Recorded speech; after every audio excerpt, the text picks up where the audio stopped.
pengunjuk rasa berpakaian merah berbaris di ibu kota Belanda pada hari Minggu 18 Mei 2025 untuk menuntut agar pemerintah mereka berbuat lebih banyak untuk menghentikan serangan Israel di Gaza.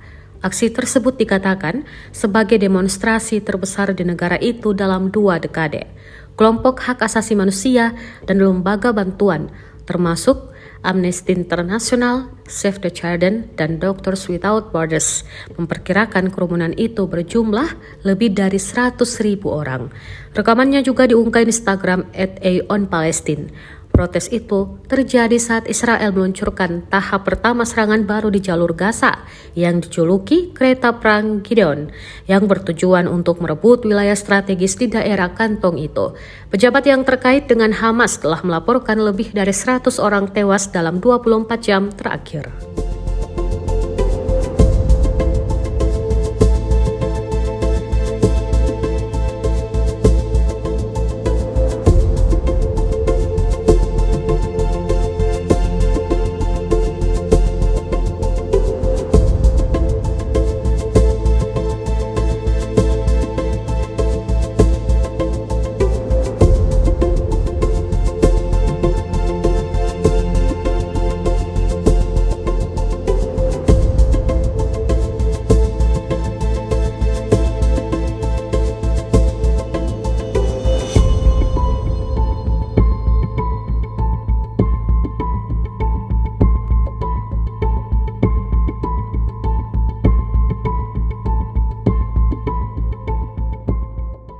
Download Tribun X sekarang, menghadirkan lokal menjadi Indonesia.